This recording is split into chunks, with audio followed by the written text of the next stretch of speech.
ወገኖቼ መቼ ነው በጌታችን ፍቅር የምንንሆልለው?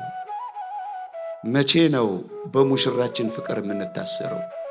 መቼ ነው ከዓለም ፍቅር በላይ የእግዚአብሔር ፍቅር በልጦብን ዓለምን ቀለል አድርገን ማየት የምንችለው? መቼ ነው? መስማት የተሳነው ልባችን አሁን ይከፈታል ለእግዚአብሔር። ኃጢአት ለተጫናት ሰውነት ቤት ምን ያደርግላታል? እንደገና ሊጫናት ክርስቶስ ያስፈልጋት እንጂ። ስንቶቻችን ማናገር አቁመን ጸሎት አቁመን ይሆን? ስንቶቻችን ከዕለታት አንድ ቀን እንጂ በቁም ነገር የእግዚአብሔርን ቃል መስማት ትተን ይሆን? ስንቶቻችን በቅዳሴ ላይ ማናገር አቁመን ይሆን? ስንቶቻችን ሱባኤ መግባት ትተን ይሆን? እኛ እኮ በጣም ችኩሎች ነን። እግዚአብሔር ቶሎ ካልነገረን ባክባ ወደ ገደለው ግባ እኮ ነው የምንለው። ሁሉም ነገር ቶሎ ወደ ገደለው እንዲገባ ስለምንፈልግ ብዙዎቻችን ገደል እየገባን፣ ባንዴ ጸሎቴ ካልተሰማ፣ ባንዴ ኃጢአቴ ካልተወገደ፣ ባንዴ እንደው ክንፍ ካላወጣው፣ ባንዴ ማይበሉ ጸጥ ካላለ፣ ባንዴ ሁሉ ነገር ካልተስተካከለ፣ ባንዴ ስዕለቴ ካልተሰማ፣ ባንዴ እኛ እኮ ክርስቲያኖች ፍጹም እንዳደረገልን እያወቅን ከሞት እንዳወጣን ወደ ሕይወት እንደጨመረን በደላችንን አበሳችንን ሁሉ እንዳስወገደልን ክፋታችንንም እንዳራቀልን አዲስ ሕይወት እንደሰጠን መስቀል ላይ እንደሞተልን የራሱን አካል ድግስ አድርጎ እንደደገሰልን ኧረ ስንት ጉድ እያወቅን የምር ማናገር ያቆምን ስንቶች ነን ወገኖቼ። ቀስ በቀስ ነው ወደ እግዚአብሔር ፍቅር የምንመሰጠው። ቀስ በቀስ ነው የምንለወጠው። ከመቸኮል ትንሽ መረጋጋት ያስፈልገናል። ሰምተን እንድንጠቀም እግዚአብሔር ይርዳን። አሜን። ዛሬ በቤተ ክርስቲያናችን በጸሎተ ቅዳሴው የተነበበልን አንድ ታሪክ ጌታችን መድኃኒታችን ኢየሱስ ክርስቶስ ወደ ሰማርያ ሊያልፍ ግድ ሆነበት ተብሎ የተጻፈ ታሪክ ተነቦልናል። እኔ ጥቂት በዚህ የመጽሐፍ ቅዱስ ክፍል ላይ ጥቂት ደቂቃዎች አቆያችኋለሁ። ርዕሴ በቀትር የሚል ይሆናል። ጌታችን መድኃኒታችን ኢየሱስ ክርስቶስ በሰማርያ ሊያልፍ ግድ የሆነበት ከቀኑ 6 ሰዓት ወይም ቀትር ነበር ይላል። 6 ሰዓት ላይ ነው ክርስቶስ በሰማርያ ያቺን ሰማርያይቷን ሴት ያገኛት። ቀኑም 6 ሰዓት ላይ ነበር ይላል። ይህቺ 6 ሰዓት ጥልቅ ቁም ነገር የተሰራባት ሰዓት ናት። ታስታውሱ ከሆነ አብርሃም በ6 ሰዓት በቀትር እየወጣ በመምሪያ አድባር ዛፍ ስር እንግዶችን ያስስ ነበር። በቀትር አብርሃም በ6 ሰዓት ዛፏ ስር ይቀመጥ ነበር። አንድ ግብፃዊ ሊቅ እቺን 6 ሰዓትና እቺን ዛፍ እንዲህ ብሎ ገልጿታል። ያቺ 6 ሰዓት አብርሃም ዘውትር የሚቀመጥባት ክርስቶስ በቀራንዮ አደባባይ የተሰቀለባት ሰዓት ናት ይላል። ዛፊቱም የመምሪያ አድባር ዛፍ አብርሃም ዘውትር የሚያርፍባት፣ እሷም ክርስቶስ የተሰቀለባት መስቀል ነበረች ይላል። ጠቅለል አድርጎ ሲገልጸው አብርሃም በሩቅ እያየ የተሳለማት የክርስቶስን ቁስሎች ነበር ይላል። እቺ ቀትር እቺ 6 ሰዓት ብርቱ ጉዳይ ስላላት ደጋግ አባቶቻችን አሰሷት። አብርሃም ጉዳዩ ከክርስቶስ ቁስሎች ከቀራንዮ በቀትር በ6 ሰዓት ነበር። ክርስቶስ ዳግመኛም በሰማርያ ሊያልፍ ግድ ሆነበት የሚለው በዚህችው በቀትር በ6 ሰዓት ነው። እጅግ አድካሚ ሰዓት ነው። ፀሐይ አናት የምትቀቅልበት የምትቀጠቀጥበት ከባድ ሰዓት ነው። በዚህ ሰዓት ነው ውሃ ዳር ያቺን ሰማርያዊቷን ሴት ያገኛት። የተወደዳችሁ ክርስቲያኖች እቺ ውሃ ዳር ምን ትመስላችኋለች? የተሰጠኝ ደቂቃ እጅግ በጣም አጭር ስለሆነ ነገሩን ጠቅለል ላድርገው። እቺ ውሃ ዳር ሙሽራችን ክርስቶስ ሙሽራይቱን ቤተ ክርስቲያንን ያገኘባት የውሃ ዳር ጥምቀት ናት። ቤተ ክርስቲያን የተመሰረተችው ጠፍታ የነበረችው ቤተ አሕዛብ የተገኘችው ውሃ ዳር ነው። እሱ ውሃ ምንድነው? ከክርስቶስ ጎን የፈለቀልን ጥምቀት ነው። አንድ አካል እንሆን ዘንድ ተጠምቀናል እንደተባለው ክርስቶስ ራስ የሆነላት እሷም አካሉ የሆነች ቤተ ክርስቲያን እዛ ውሃ ዳር መስቀል ላይ ነው የተገኘችው። ክርስቶስም ይሄን ለማሳየት ነው እዛች ውሃ ዳር ይቺን ሰማርያዊቷን ሴት የማረከው። የተወደዳችሁ ክርስቲያኖች ክርስቶስ ወደ ሰማርያ ሊያልፍ ግድ የሆነበት አይሁድ እኛን ትቶ ወዳልተገረዙት ሄደ የሚል የአይሁድ ክስ እንዳይቀርብበት መጀመሪያ አይሁድን አስጨረሳቸው። እምቢ ሲሉት ምን ያድርግ? ትቷቸው ወደሚፈልጋቸው ወደ አሕዛብ ጉዞውን ቀጠለ። የተወደዳችሁ ክርስቲያኖች ክርስቶስ እንደዚህ የማድረግ ልማድ አለው። ታስታውሱ ከሆነ በምኩራብ አይሁድ ሲያባረሩት ወደ ጎዳና ላይ ነበር የወጣው። በጎዳናውም ላይ አንድ አይነ ስውር ነበር ያገኘው። የዮሐንስ ወንጌል ምዕራፍ 9 እንደሚነግረን ወገኖቼ ሕግ ወደሌላቸው ካህን ወደሌላቸው ሥርዓት ወደሌላቸው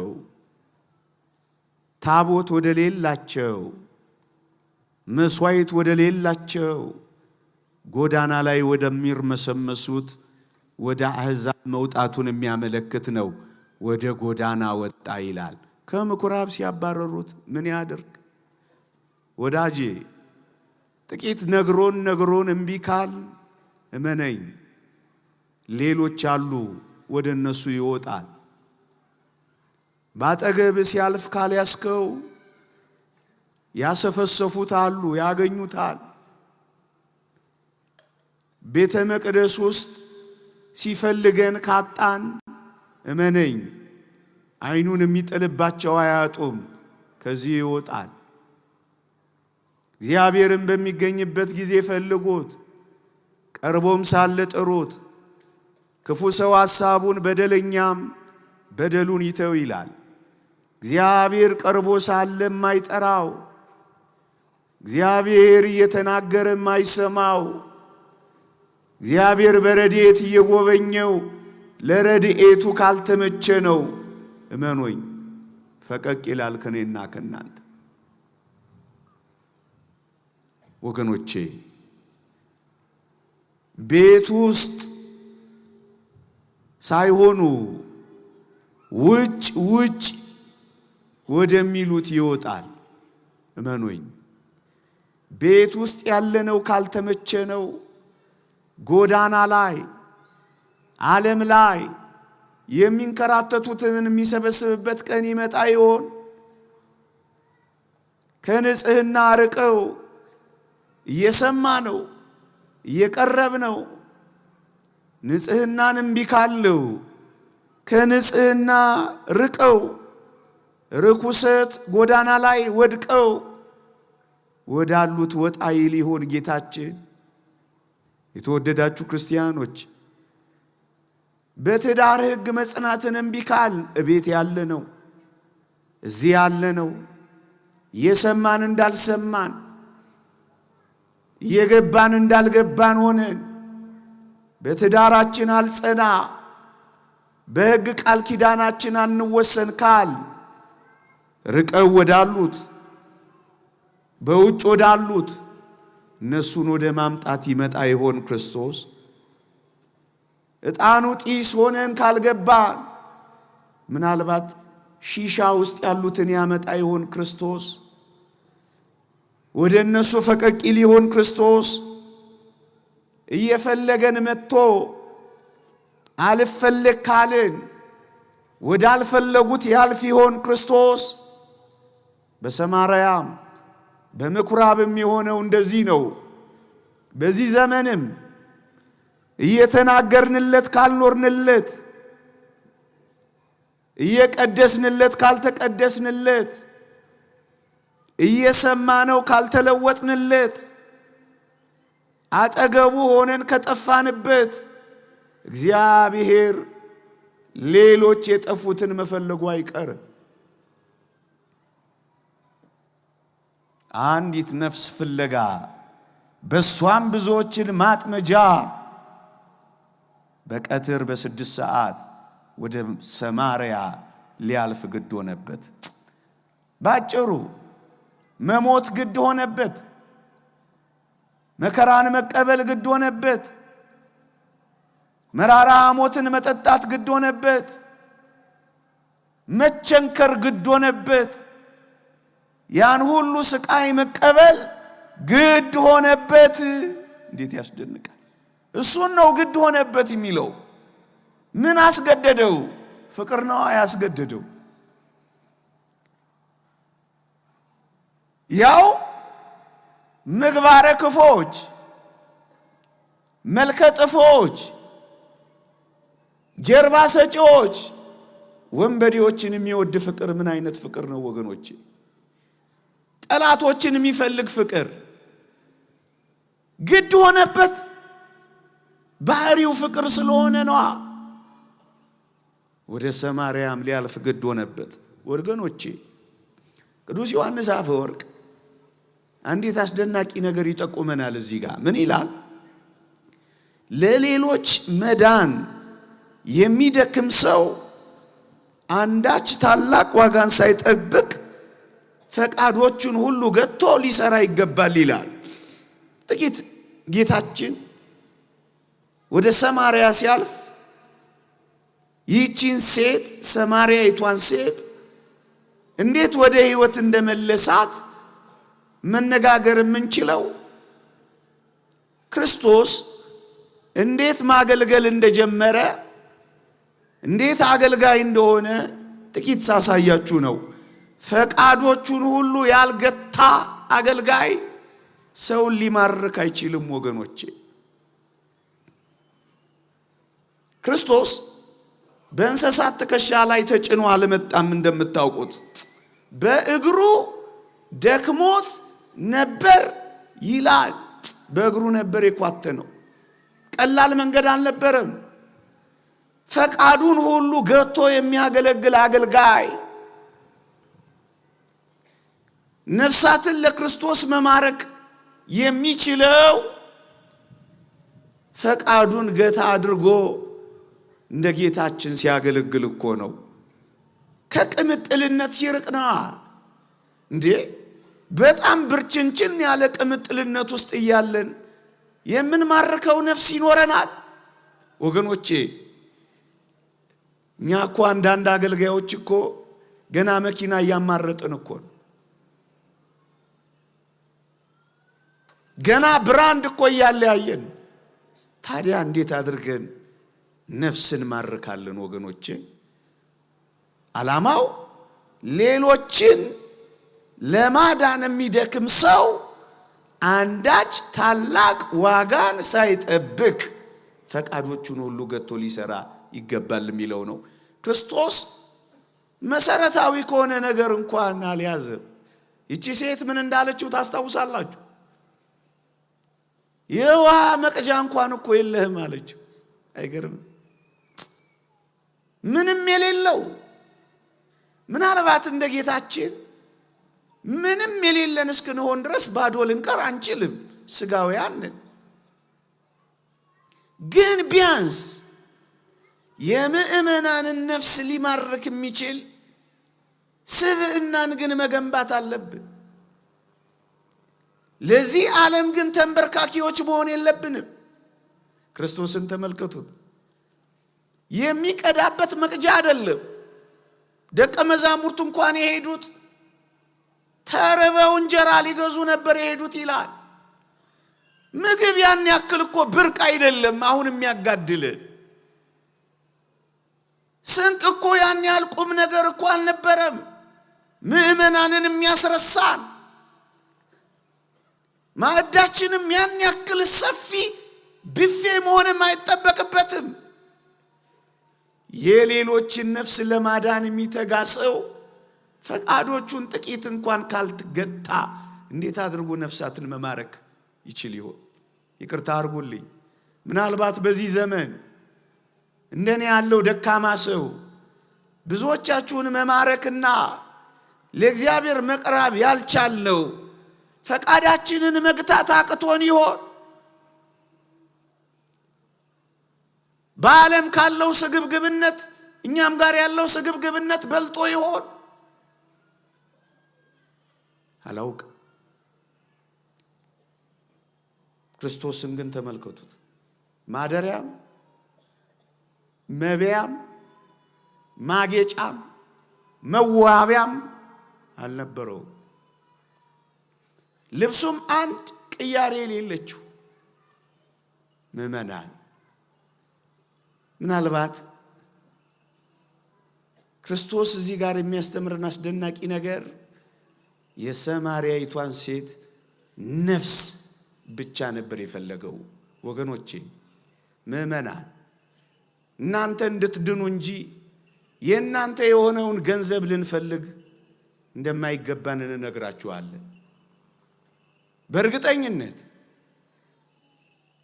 ፈተናችሁ ላይ እንጂ ፍትፍታችሁ ላይ ልንሰራ እንደማይገባን እንነግራችኋለን። የተወደዳችሁ ክርስቲያኖች ቋጥራችሁልን የምትመጡትን አይደለም እኛ የምንፈልገው፣ ከቻልን ቋጠሯችሁን መፍታት ነው የምንፈልገው። ተሸክማችሁልን የሆነ ነገር እንድትመጡልን አይደለም የምንፈልገው። ያጎበጣችሁን ሸክማችሁን ማስወገድ ነው የምንፈልገው። አበላችሁን አይደለም የምንፈልገው፣ እንባችሁን ማበስ ነው የምንፈልገው። የምታስጨብጡንን ትንሽ ነገር አይደለም የምንፈልገው፣ ጨብጦ የያዛችሁን ነገር ማላቀቅ ነው የምንፈልገው። ክርስቶስ ያደረገው እንደዚህ ነው። ውሃ ጠጪኝ ሲላት የመሰላት ስለ ውሃ ጉዳይ ሆኖባት ነበር ወገኖቼ፣ አይደለም። በጣም ይደንቃል። ጌታችንን ተመልከቱት። ምግብን መተው አንድ ነገር ነው፣ ለውሃም አለመጨነቅ ሌላ ነገር ነው። ስለ መኖሪያ ቤትም ማሰብ ምናልባት ከባድ ይሆናል። ቢያንስ 12 ደቀ መዛሙርቶች አሉት ክርስቶስ። እቺን ሴት ፍለጋ ሲሄድ አጀብ እንኳን አልፈለገም ወገኖቼ። ተከታይ ማብዛትን እንኳን ስራው አላደረገም ወገኖቼ። መጽሐፉን ተመልከቱት። ብቻውን ትተውት ነበር ይላል ወገኖቼ። የክርስቶስን ነፍሳት የሚያገለግል ምእመናንን የሚማርክ አገልግሎት የሚጀምረው ከዚህ ነው። ብቻውን መተው ምን ማለት ይመስላችኋል? አጀብን በዚህም የሚመጣ ዝነኝነትን፣ ኩራትን፣ ትዕቢትን ክርስቶስ ረግጦ የጣለው አይመስላችሁም? አቤት ዛሬ እንደኔ ያለው አገልጋይ እንኳን ስንት ፎሎወር አለው፣ ስንት ተከታይ አለው፣ ስንት ቲፎዞ አለው። ይቅርታ አድርጉልኝና አገልግሎታችን እንኳን በቲፎዞ የተሞላ ነው። ስብከታችን በቲፎዞ፣ ጥሪያችን በቲፎዞ፣ ዝማሪያችን በቲፎዞ፣ ሹመታችን በቲፎዞ። አሁንማ ወደ ከፋም ነገር ተሸጋግረናል። ክርስቶስ ብቻውን ነበር ይላል። ብቻው በዚህ ምን አደረገ? ለራሱ ክብርን ከመፈለግ ክብርን ናቀ።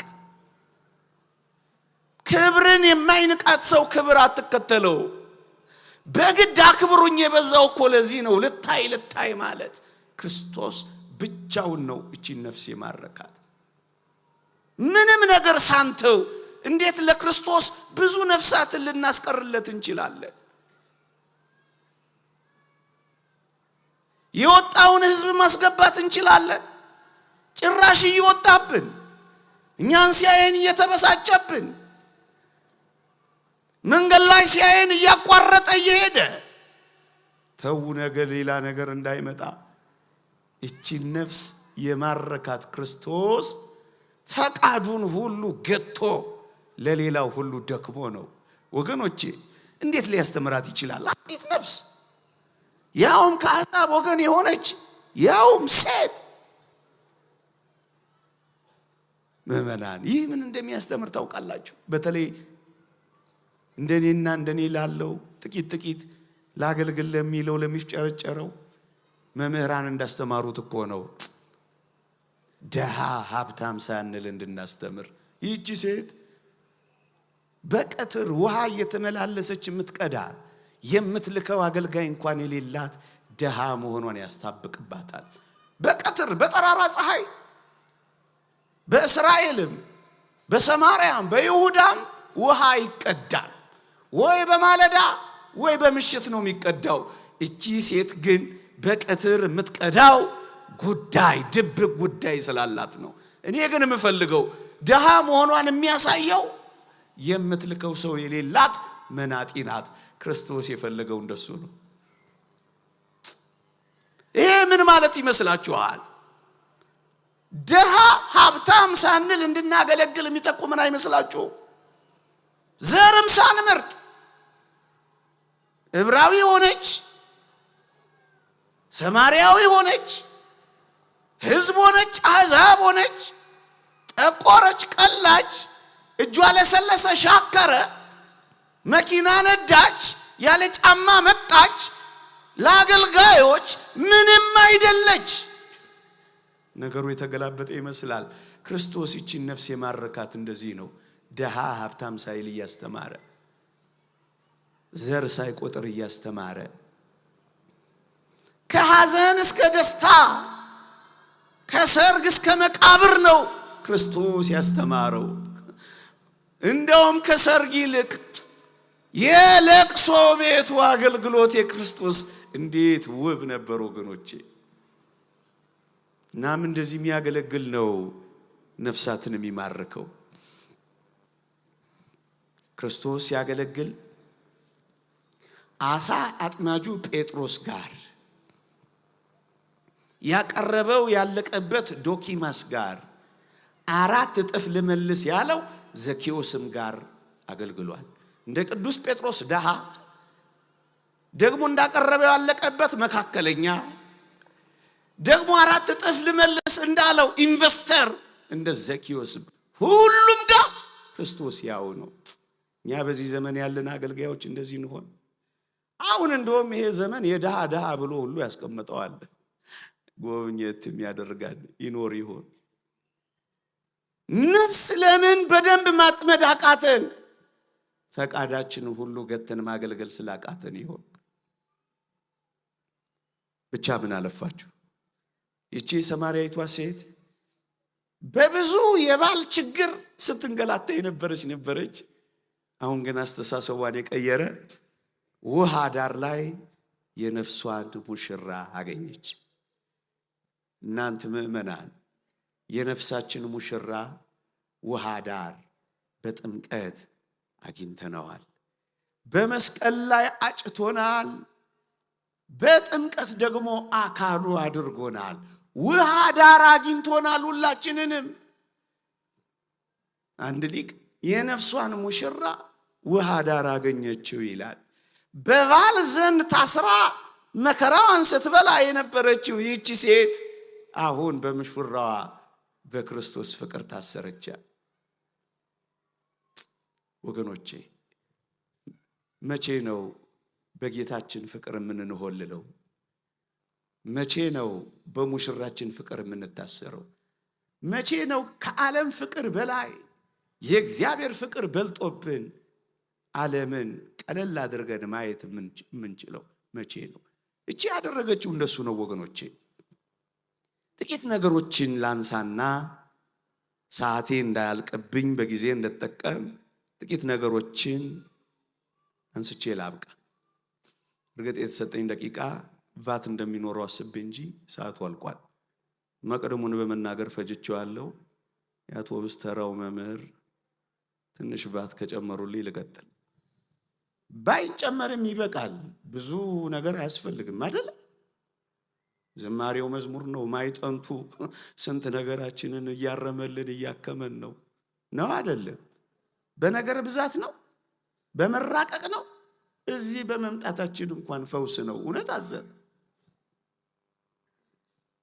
ይህቺ ሴት ክርስቶስ አንዳች ነገር ሊያደርግላት የሚችል እንዳልሆነ ብትገምትም ታግሳ ከማውራት ግን አልቦዘነችም። ስታየው የደከመ ያውም ውሃ የሚለምን በአንድ ልብስ የተጣበቀ ምንም ሊያደርግላት እንደማይችል የተረዳች ሰው ትመስላለች። ለማናገር ግን አልቦዘነችም። ንቃም አላለፈችው።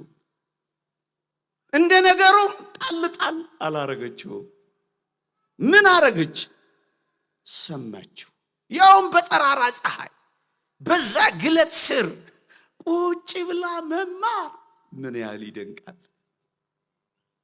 እኛ እኮ ክርስቲያኖች ፍጹም እንዳደረገልን እያወቅን ከሞት እንዳወጣን ወደ ሕይወት እንደጨመረን በደላችንን አበሳችንን ሁሉ እንዳስወገደልን ክፋታችንንም እንዳራቀልን አዲስ ሕይወት እንደሰጠን መስቀል ላይ እንደሞተልን የራሱን አካል ድግስ አድርጎ እንደደገሰልን ኧረ ስንት ጉድ እያወቅን የምር ማናገር ያቆምን ስንቶች ነን።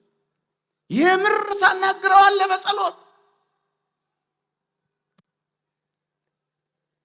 የምር ትወተውቸዋለሽ በሱባኤ። እግዚአብሔር በቃሉ ሲናገረን የምር ልባችን ይቀልጣል። እሱን እናዳምጠዋለን። በቁም ነገር እናናግረዋለን። በቁም ነገር እንሰማዋለን። ያውም በተመቻቸ ስፍራ ሊያደርግልን እንደሚችል እያወቅን እንኳን ማናገር ያቆምን ስንቶች ነን። ቺንሴን ግን ተመልከቷት። በዚያ ሁሉ መከራ በዛ ግለትና ፀሐይ ውስጥ ከማናገር አልቦዘነችም። ይህ አስደናቂ ነገር። ስንቶቻችን ማናገር አቁመን ጸሎት አቁመን ይሆን? ስንቶቻችን ከዕለታት አንድ ቀን እንጂ በቁም ነገር የእግዚአብሔርን ቃል መስማት ትተን ይሆን? ስንቶቻችን በቅዳሴ ላይ ማናገር አቁመን ይሆን? ስንቶቻችን ሱባኤ መግባት ትተን ይሆን? አሁን እንኳን እግዚአብሔር ሲናገር በቁም ነገር እናናገረው ይሆን? እንሰማው ይሆን? ልባችን ይሰማዋል?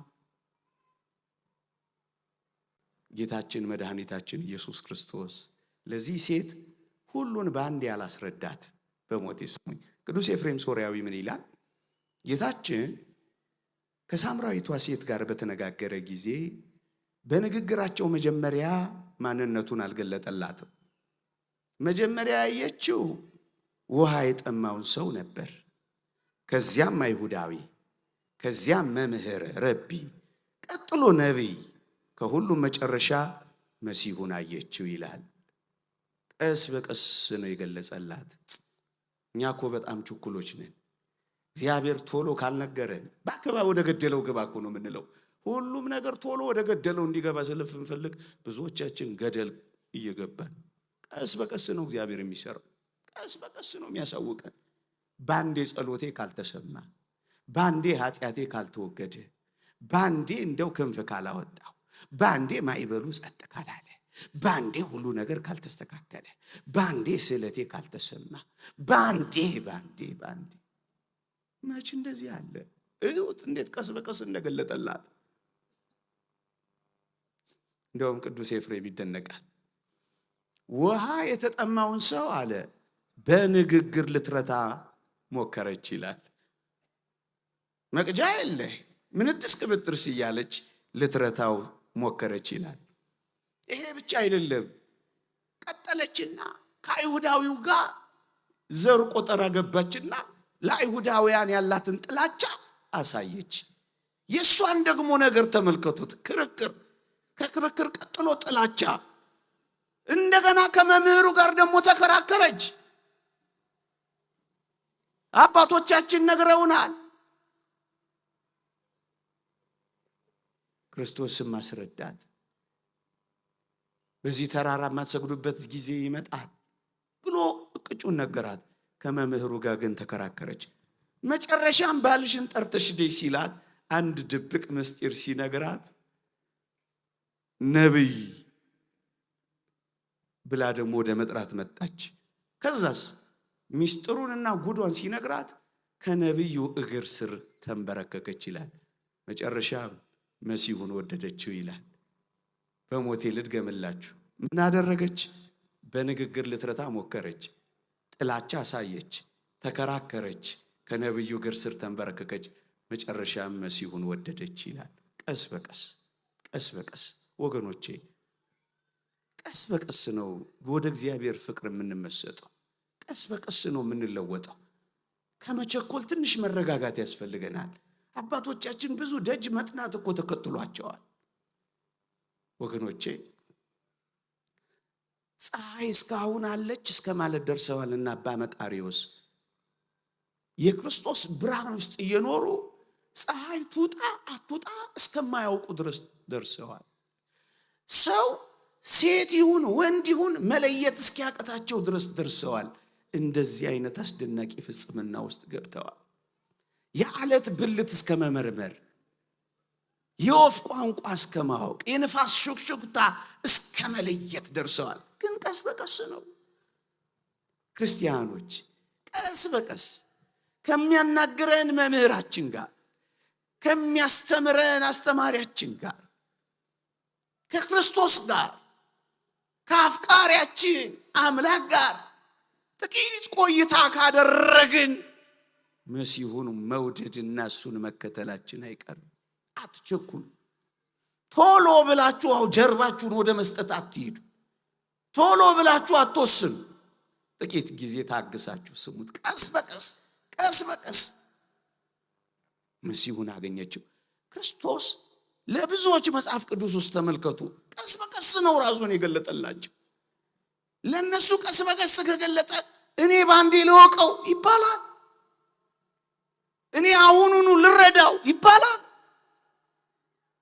እኔ ጠይቄያለሁ ቶሎ ካልተመለስልኝ ይባላል። ቀስ በቀስ ቅድም የነገርኳችሁ የዮሐንስ ወንጌል ምዕራፍ 9 አይነ ስውሩንም ተመልከቱት። ቃል በቃል የተናገረውን መጀመሪያ ኢየሱስ የሚባል ሰው አለ። ከዛ ቀጠለና ነብይ ሳይሆን አይቀርም አለ። ነብይ አለ። ከዚያ ትንሽ ፈቀቅ አለና ከእግዚአብሔር የሆነ ሰው ሳይሆን አይቀርም አለ። መጨረሻ ላይስ የእግዚአብሔር ልጅ አለ። መጨረሻ ላይ ሰገደለት። የባህሪ አምላክ እንደሆነ አወቀ። ቀስ በቀስ ከዛሬ ነገ፣ ከትላንት ዛሬ፣ ከዛሬ ከነገ ወዲያ ቀስ በቀስ ነው የምንለወጠው ክርስቲያኖች። ቀስ በቀስ ነው የምንበረታው። በአንድ ጊዜ ማለትማ ትዕቢት ነው። ብዙዎች መታገስ አቅቷቸው ነው ጌታችንን ሳያገኙት የሚሄዱት። ውሃ ፈልጋ የመጣች ነፍስ እንዴት ያስደንቃል! የዘላለም ውሃ አገኘች። ደግሞ አለው እንደ ልማዷ ውሃ ፈልጋን የመጣችው እሷ ግን እዛ ውሃ ዳርቻ ላይ ያገኘችው ግን ቃላት የማይገልጡት ሕይወት አግኝታ ነው የሄደችው። እኛም እንደዚህ ብንለው እኮ ጥሩ ነው። እንጀራ ፈልጌ ወጥቻለሁ፣ ቤትህ እንጀራ እንድትሰጠኝ እመላለሳለሁ። ጌታዬ ሆይ የዘላለም እንጀራ የሆንከውን አንተ አግኘኝ፣ የዘላለም እንጀራህን ስጠኝ። ብዙዎቻችን እንጀራ ለመፈለግ እንንከራተታለን። እንደው እውነት እንነጋገር ከተባለ በዚህ በስደት ዓለም ያሉ የቤተ ክርስቲያን ልጆች እንጀራ ፈልገው ወጥተው በእርግጠኝነት ቆራቢያን ሆነው እየጨረሱ እንደሆነ አረጋግጥላቸዋለሁ። እንጀራ ፍለጋ ነው የወጡት። የዘላለም እንጀራን አገኙ። በየዕለቱ ቤት እንጀራ ፍለጋ እጄን እዘረጋለሁ። የዘላለም እንጀራን አንተን ምን ነው ባገኘው አንለው። ቤት ፍለጋ ወጥተው እግዚአብሔርን የዘላለም ማደሪያቸው ያደረጉ ብዙ ናቸው። ልጅ ፍለጋ ወጥተው የእግዚአብሔር ልጆች ሆነው ተመለሱ ብዙዎች ናቸው። ልጅ የለኝም ልጅ ፍለጋ ወጥቼ ጌታዬ ሆይ አንተ አባቴ መሆንን አውቄያለሁ የሚሉ የሚመሰክሩ ይጠፉ ይሆን? እውነተኛ ልጅ የሆኑ እንደዛ እንድንመጣ የሚያረገ ልጆች ማድረግ ስለሚፈልግ ነው ደጅ የምንጠናው። እሱን አግኝተነው እንድንሄድ እኮ ነው። አንዳንዴ ጉድለቶቻችን ደጅ መጥኛዎቻችን ያረጋቸዋል እግዚአብሔር። ጉድለቶቻችንን መሙያ ያረጋቸዋል እግዚአብሔር። ያጣነውን ፈልገን ስንመጣ ፈልገህን ያጣህንን እኛን አግኘና እንደዚህ ነው ሊባል የሚገባው። የተወደዳችሁ ክርስቲያኖች ፈቃዴን ፈልጌ ስመጣ ፈቃድህን የምፈጽም ሰው አድርገኛ። ውሃ ፈልጋ መጣች። የዘላለም ውሃዋን አግኝታ ሄደች። የታደለች። ምን አግኝተህ ትሄዳለህ? ምን አግኝተሽ ትሄጃለሽ? ቁም ነገሩ እሱ ነው። በጥያቄ ተሞልተው መጥተው በጥያቄ የሚመለሱ ብዙዎች ናቸው። መልስ ይዘው ማይሄዱ፣ መልስ አጥቁረው ማይሄዱ፣ የተጨበረበረ መልስ ይዘው ማይሄዱ ምንኛ የታደሉ ናቸው። እኛ እንዲንበላ ፈውስ ፍለጋ ቤት መጥቼ በፍቅርህ ቆስዬና ታምሜ ልሂዳ ብንለው ነው የሚሻለው። ስጋዊ ፈውስን ፈልጌ ስመጣ ነፍሴ በፍቅርህ ትታመማ አግኝታ ነው። እንደሱን የሆነችው ይህች ሴት በጣም ብዙ የሞተ ነገር አላት። ታዲያ አሁን የሚያስፈልጋት የምር እኮ ውሃ እኮ አልነበረም። ይበልጥ የሚያስፈልጋት ሕይወት ነበር የሚያስፈልጋት። የሞተ ነገር ያላት ሕይወት እንጂ የሚያስፈልጋት ማን ነው? ሕይወት እኮ ጌታችን ነው። ሌላ ምን ሕይወት አለ?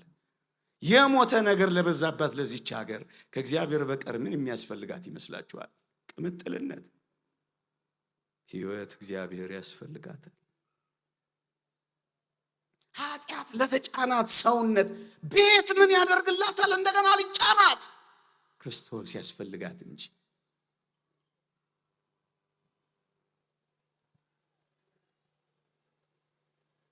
ሕይወት ብዙ ነገር የሞተባችሁ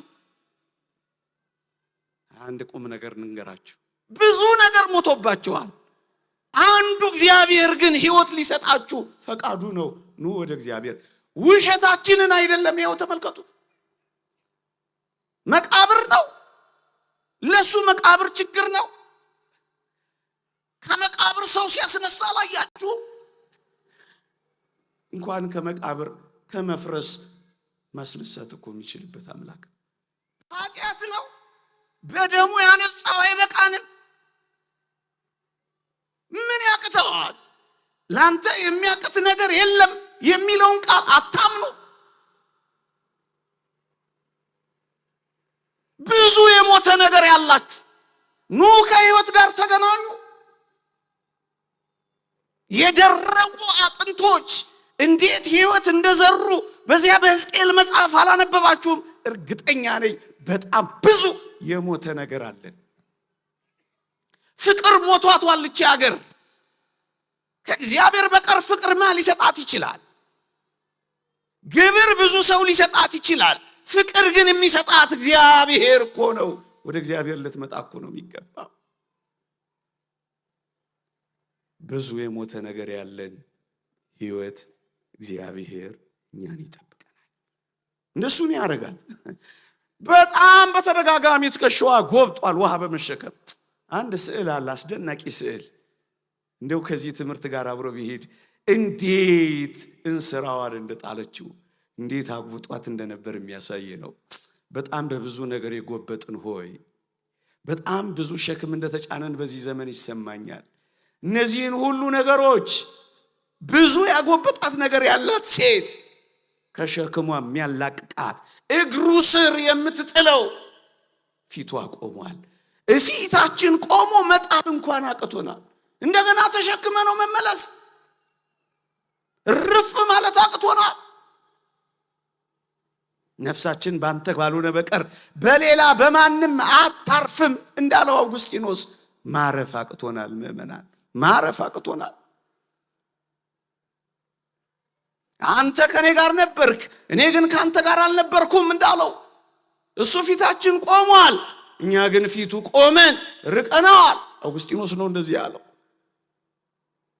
እነዚያ በአንተ ውስጥ ባይኖሩ ኖሮ ህልውና የማይኖራቸው ነገሮች ካንተ አርቀውኝ ይዘውኛል። ዓለም ካንተ አርቃ ይዛኛለች። የምመላለስበት ነገር ሁሉ አንተን እንዳላገኝ እንቅፋት ሆኖኛል። አንተ ጠራህ፣ ጮክ፣ መስማት የተሳነውን ጆሮዬን ከፈት ካለው በኋላ በዝሙት ዓለም ሲኖር የነበረው ይህ ሰው አትሮኖስ ጋር ሆኖ ተደብቆ እግዚአብሔር ሲያገኘው እንዲህ አለው፣ አንተ ጠራህ፣ ጮክ፣ መስማት የተሳነውን ጆሮዬን ከፈት ካለው። መስማት የተሳነው ልባችን አሁን ይከፈታል ለእግዚአብሔር። ከፈት ካለው አንጸባረክ፣ በራህ፣ አይነ ስውርነቴን አስወገድክ። እንዴት ይደንቅ! ሲያበራ ብርሃኑ አይነ ስውርነቱን አጠፋለት፣ የልቡ ብርሃን ተገለጠለት። መዓዛህ አወደኝ፣ እስትንፋሴን ሰበሰብኩ፣ አሁንም አንተን ተነፍሳለሁ እንዳለው እቺ ሴት ሕይወት እየተነፈሰች ሄደች። ቁሳዊ ፍለጋዋን ብቻ እግሩ ስር የጣለች እንዳይመስላችሁ። ስለ ጥልቅ ጉድጓድ ታወራ የነበረችው እቺ ሴት ስለ ጥልቅ ሕይወቷ ከዛ ጉድጓድ አወጣት። በሞቴ ስሙኝ፣ እሷ ጉድጓዱ ጥልቅ ነው መቅጃ የለህም ትላለች። ክርስቶስ ግን የሕይወቷን ጥልቅ ሊያወጣላት ነበር የቆመው የጠበቃት። ምን ትፈልጋላችሁ? በልባችን ውስጥ ጥልቅ የቀበርነውን ድብቅ እንደ ጉድጓድ ጥልቀት ያለውን እንዲያወጣላችሁ አትፈልጉ? ይሄው ቆሟል አምላካችሁ። ከድብቅ ሕይወቷ ባልሽን ጠርተሽ ነይ የሚለው መጨረሻ ላይ ነው ያወራት። ሊያሳቅቃት ከመጀመሪያው አልጀመረም። እኛ እኮ ከማዋረድ ነው እኮ ቆይ ልስመረው መጀመሪያ ይሄንን ቃል ልንገረውና ከዛ ድራሽ አባቱን ላጥፈው ብለን እኮ ሰባሪዎች። ክርስቶስ ሊሰብራትም ሊያሳቅቃትም ባልሽን ጠርተሽ ነይ አላላትም። መጨረሻ ላይ ነው ድብቅ ሕይወቷን የነገራት። መጨረሻ ላይ ነው ድብቅ ሕይወቷን የነገራት። ከዛ መጨረሻ ላይ እንደዚህ ያለችው ነገሬ ልጠቅልለው 3 ደቂቃ ብቻ ወይ 4 ደቂቃ ተጠቅሜ ልጠቅልለው።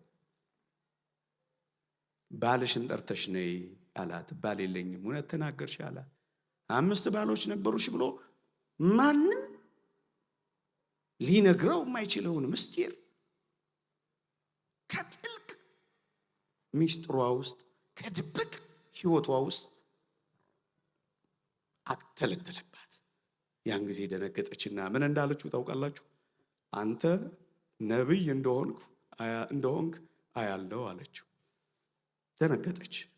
አሁን ለተከተለው ቅድም እንዳልኳችሁ በነብዩ ስር ተንበረከከች። ቅዱስ ኤፍሬም እንዳለው ምእመናን አሁን ነብይ እዚህ ብታገኙ ምን የምታረጉት ይመስላችኋል?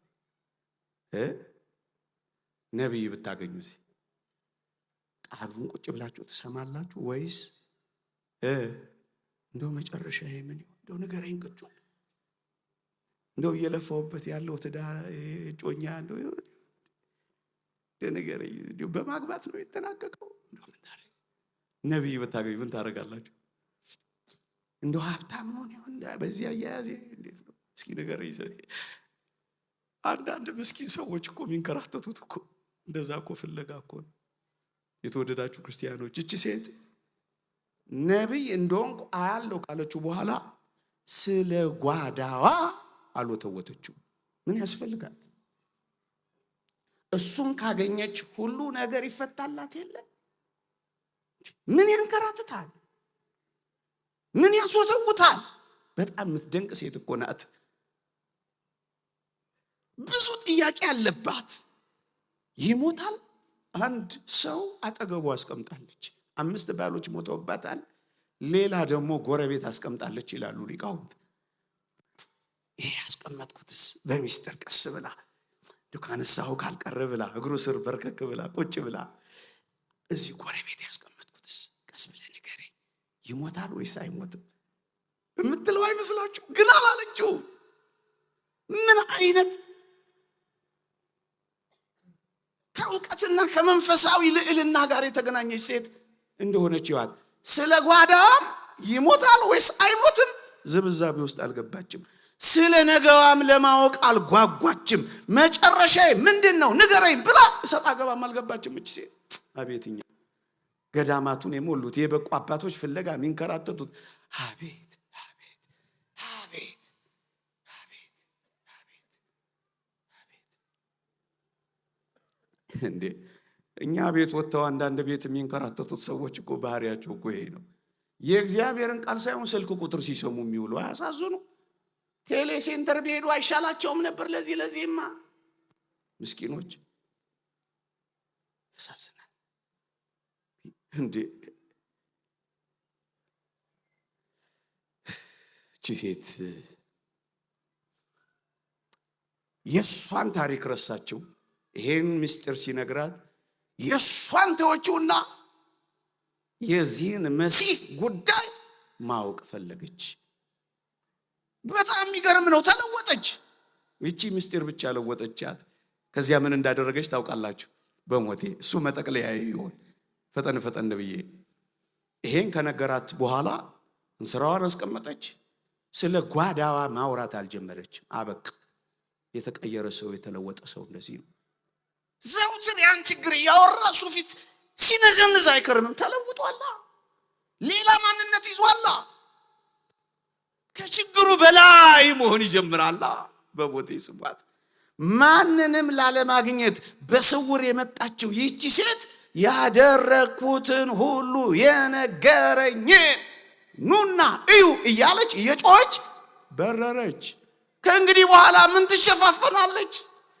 በሁሉ ዘንድ የተራቆተውን ጌታ ካገኘች ምን ያደባብቃታል? በስውር የምትኖረው ሴት ተለወጠች።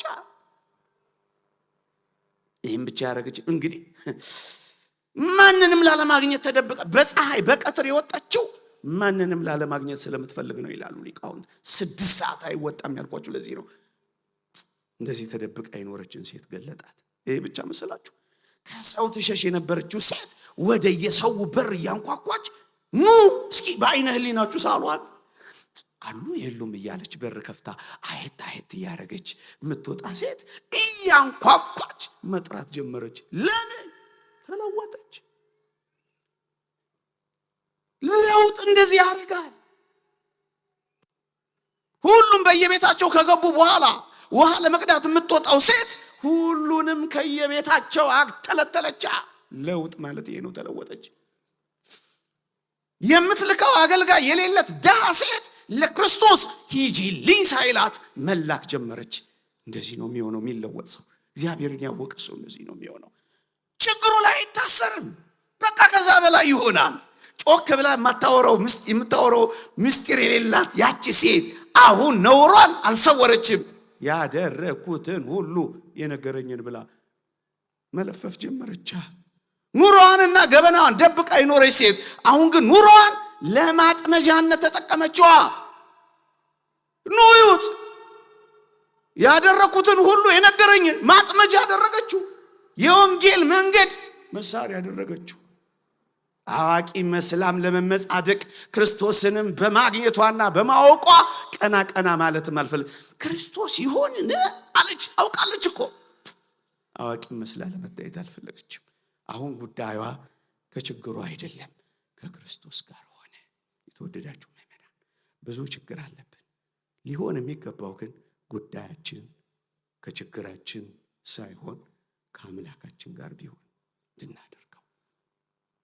ችግሯን እንዲፈታላት የፈለገች አትመስልም። ትኩረቷ የችግሯን ሁሉ ፈቺ መፍቻ ይዛ መሄድን ያደረገችው። ችግራችን እኛ ችግር ማስፈታት እንፈልግና እንመጣለን። ችግር ሲፈታ እንወጣለን። አንዳንዴም እንደ ጠንቋይ ቤት እንዲሆን እንፈልጋለን። የሆነ ችግር ይፈታል፣ ሌላ ችግር እስከማይኖር ድረስ ማንመጣበት ይሆናል። እንደዚህ አይደለም።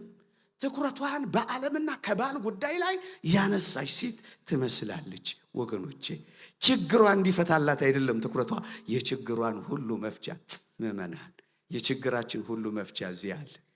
ከሁሉም የሚበልጠው እዚህ አለ። ሰሞኑን ተምራችኋል። ከዮናስ የሚበልጥ ከዚህ አለ።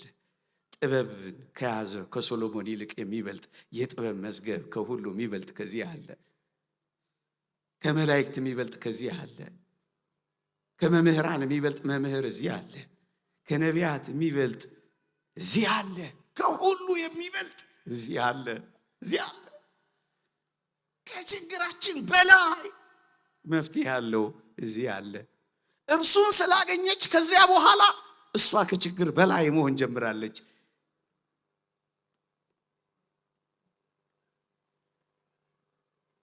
ሰራት ጌታችን። አዲስ ሴት ተሰርታ ሄደች።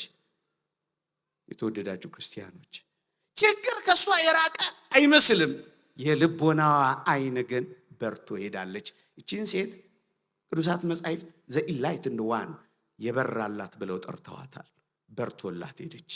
ከነ ችግሯ ግን የበራላት ስለሆነች ከችግሯ በላይ ሆነች። ችግር የራቀ አይመስልም። እርሷ ግን ወደ ጌታችን ቀርባለች። ችግሯ አልጠፋም፣ የእሷ አይን ግን በርቷል። የተወደዳችሁ ክርስቲያኖች ለመጠቅለያ እንዲሆነን እኛ ችግር ማስፈታት ላይ ብቻ ቆመናል። አንዱን ችግር በሌላ ችግር እንፈታለን። በሱስ ችግር እንፈታለን። የሆነ ቦታ በመሄድ እንደገና ታስረን የሆነ ችግር እናስፈታለን። እንደገና እንታሰራለን። ጠንቋዮች ጋር እንታሰራለን። መተተኞች ጋር እንታሰራለን። ገዳም መነኩሴ መሳዮች ጋር እንታሰራለን። የበቁ አባቶች መሳይ ጋር እንታሰራለን። መታሰር፣ በሱስ እንታሰራለን። መታሰር፣ የሆነ ችግር ለማስፈታት በሌላ ችግር መታሰር፣ ከችግር ጋር መኖር ችግር እንደሆነ አይቀር። የሚሻለው ነገር የሆነ ችግር አስፈትቶ ከመሄድ ይልቅ ችግር ፈቺውን ይዞ መሄድ አይቀልም። እሱን እናድርገው። ችግራችን ይፈታል። እኛ ግን አንዳንድ ጊዜ ራሳችን ችግር ሆነን እንቀራለን። እግዚአብሔር ችግራችን ያስቸገረው እንዳይመስላችሁ። እግዚአብሔርን ያስቸገርነው እኛ ብቻ ነን። ችግር አስቸግሮት አያውቅም እግዚአብሔር። ስዕለታችንን እናስገባለን ችግር አስፈትተን። እኛስ ስዕለታችን ይገባል፣ እኛ ግን እንወጣለን። ችግር እንሆናለን ለእግዚአብሔር። ችግራችን ይፈታል፣ እኛ ግን እንታሰራለን በፈታልን ነገር።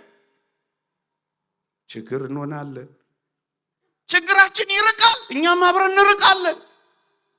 እቺን ሴት ግን ተመልክቷት። መጀመሪያ ቁሳዊ ውሃን የምትፈልግበትን እንስራ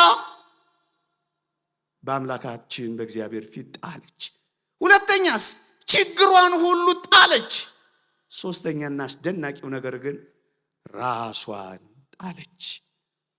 ከትንሣኤ በኋላ ይህች ሴት ፎጢኒ ወይም ቅድስት ፎጢኒ ትባላለች።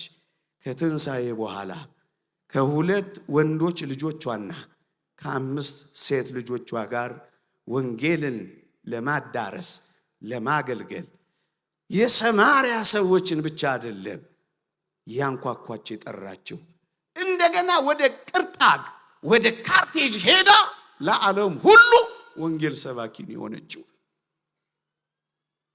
እንደገና ወጣች። በአገሯ ሰዎች መቻ በቃች።